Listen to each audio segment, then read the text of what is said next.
saya dapat kabar dari seseorang bahwasannya di acara ini tidak boleh membahas nasab,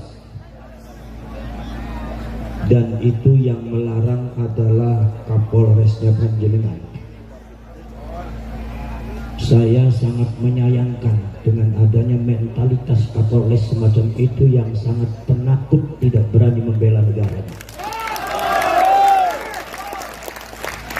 Seharusnya Panjenengan yang punya seragam yang sudah dibentuk oleh pemerintah untuk membela negara, seharusnya Panjenengan ini yang garda terdepan untuk melindungi rakyat Indonesia, untuk membela negara. Maka saya sangat menyayangkan dan mohon maaf, tolong sampaikan sampaikan salam saya kepada Pak Kapolres. Saya hormati larangan Anda, tapi mohon maaf, rakyat sudah menuntut saya untuk melakukan itu semua. Jadi kemudian mohon maaf, bukan berarti saya menyindir atau supaya saya benci, bukan. Tapi yang namanya Polri dan militer ini adalah dibentuk untuk melindungi bangsa dan negara. Kenapa Anda terlalu kecut menghadapi Pak Alwi? Saya mau jawab alasan Anda apa? Kenapa Anda yang disebut Polri, yang disebut militer berseragam loreng, ternyata Anda kecut menghadapi Pak Alwi? Alasan Anda apa? Copot loreng Anda, copot seragam Anda kalau Anda memang sudah tidak bisa membentengi negara. Ini negara sangat berbahaya, saudara. Adanya Pak Alwi mencaci maki kiai, Anda diam, wahai Polri. Sampai kemarin itu Gus Yusuf digoblok-goblok, nggak ada tindakan dari Polri, tidak ada yang melarang itu. Tapi kita yang mau mencerahkan bangsanya, memberikan petunjuk kepada bangsanya supaya bangsa ini merdeka dari perbudakan, supaya bangsa ini matanya melek karena ada sistematis penyergapan bangsa ini tanpa terasa, karena kita sudah disuntik mati suri oleh klan tertentu yang berasal dari luar Indonesia. Tapi Anda melarangnya, alasan Anda apa? Anda ini jadi jenderal pengecut amat. Mosok kalah marang santri sampai ini. Kenapa badan? Kenapa badan? Sekarang saya tanya kepada sampean saya. Apakah saya akan menuruti apa yang dilarang oleh orang-orang yang kecut pengecut membela bangsanya, atau kita teruskan bicara membela bangsa?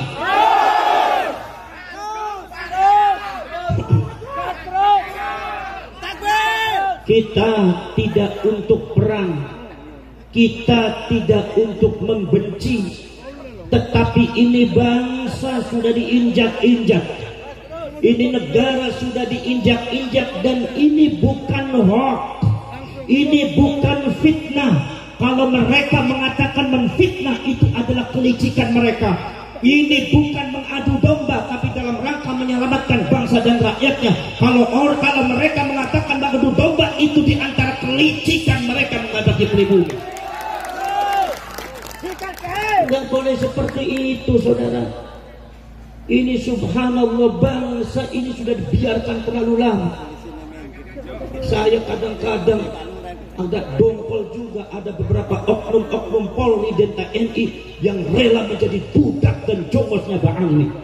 Bagaimana Anda bisa membela negara kalau Anda mentalitasnya seperti itu? Betul lah, betul? Betul lah, betul? Makanya tolong jangan larang rakyat membela negaranya, jangan larang rakyat untuk membicarakan sejarahnya, jangan larang para ulama, para kiai untuk mencerahkan, menyelamatkan rakyat dan bangsanya. Tolong jangan dilarang, karena ini kewajiban daripada para ulama. Betul lah, betul? Saudara-saudara sekalian, subhanallah, saya itu saudara-saudara sekalian, mohon maaf kalau saya dengan Ki Imaduddin Al-Bantani bicara masalah nasabnya Pak Alwi ini, mohon maaf, Jangan di framing bahwa saya dengan Kiai Iman itu benci kepada Ba'alwi. Saya tidak punya benci kepada Ba'alwi. Saya tidak punya musuh kepada Ba'alwi. Tidak, karena saya adalah mentalitas Nahdlatul Ulama, tidak pernah diajari pendidikan ulama. Jangan suka dibalik-balik Anda. Dan Anda jadi kepolisian, jadi TNI, jangan pengecut. Membela bangsa itu harus tegas. Harus tegas, jangan pelan-pelan rencang-rencang seperti itu. Ini bangsa perlu pencerahan, ini rakyat perlu penyelamatan, ini sejarah lagi perlu dibuka di rakyat. Jangan dibodohi terus. Anda rela bangsa ini bodoh akan sejarahnya, bangsa ini didoktrin dengan hal-hal yang tidak benar.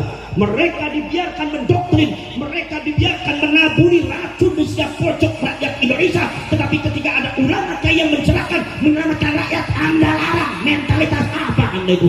Turun Anda dari pohon. Jangan sangka Anda itu punya seragam, kemudian kita juga tidak berani menghadapi Anda. Anda dengan kita tidak beda pangkat aja. Yang namanya badan sama kita, darah juga sama mengalir merah.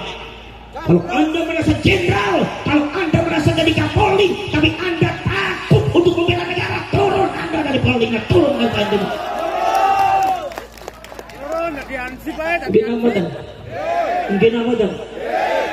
Mohon maaf saudara, ini masalah bangsa bukan hoax.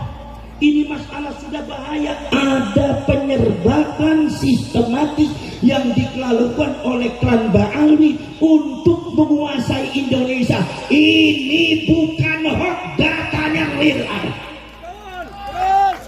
Dan rakyat harus tahu, dan rakyat harus bergerak, dan rakyat harus membela bangsanya, dan rakyat harus melek semua, rakyat harus bangun semua. Karena ini adalah bangsa-bangsa kita, negara-negara kita, sejarah leluhur kita yang dibangun dengan darah, yang dibangun dengan nyawa.